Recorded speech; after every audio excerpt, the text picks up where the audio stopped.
हाय, तो इस वीडियो में हम बात करेंगे मेटाबॉलिक एसिडोसिस की। सबसे पहले जानते हैं मेटाबॉलिक एसिडोसिस क्या होता है। मेटाबॉलिक एसिडोसिस एक क्लिनिकल कंडीशन है जो दो वजह से होती है।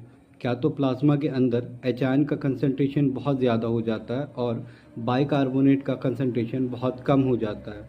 अब मेटाबॉलिक एसिडोसिस दो तरह की होती है। पहली होती है अनायन gap metabolic acidosis. अनायन gap metabolic acidosis का मतलब उसके अंदर अनायन गैप 12 या 12 से ज़्यादा है। उसके बाद अनायन गैप मेटाबॉलिक एसिडोसिस किस किस वजह से होती है। पहला होती है डायबिटिक कीटोएसिडोसिस, दूसरा होती है uremia kidney disease, end stage renal disease या एक्यूट किडनी इंजरी। उसके बाद लैक्टिक एसिडोसिस, ये किस वजह से होती है, शॉक होता है, सेप्सिस होता है, इसमें होता है।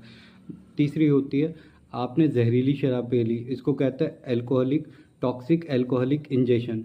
दूसरी कंडीशन आती है नॉर्मल या नॉन अनायन गैप मेटाबॉलिक एसिडोसिस। ये कंडीशन में जो अनायन गैप होगा वो नॉर्मल होगा, 8 से 12 होगा, मतलब 8 to 12 होगा। उसके बाद ये तीन वजह से होती है। इसकी शॉर्ट फॉर्म है DRP। डायरिया में ये पेशेंट को होता है। उसके बाद डायरिया के बाद होता है ऐसे पेशेंट जो पोटेशियम स्पेरिंग डायूरेटिक ले रहे हैं। तीसरा रीनल डिजीज़ में होती है। ठीक है। अब इसके बाद पेशेंट्स को क्या क्या दिक्कत आती है जिसको एसिडोसिस या मेटाबॉलिक एसिडोसिस होता है।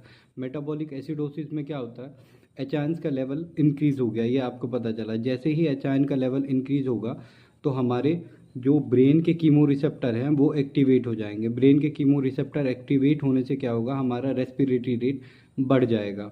तो इस सिचुएशन में क्या होगा, पेशेंट का रेस्पिरेटरी रेट बढ़ा हुआ आएगा।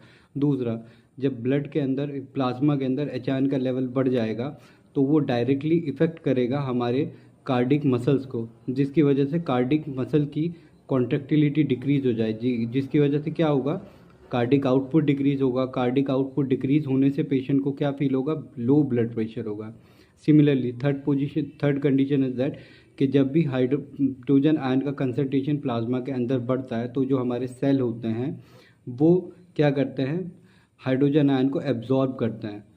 उसी सिचुएशन में जब वो हाइड्रोजन आयन को एब्जॉर्ब करते हैं तो वो पोटेशियम आयन को रिलीज़ करते हैं प्लाज्मा के अंदर, जिसके से क्या कौन सी कंडीशन डेवलप होती है, हाइपर कैलेमिया। और हाइपर कैलेमिया जब भी पेशेंट को होगा तो वो प्रेसिपिटेट करेगा एरिथीमिया के फॉर्म में।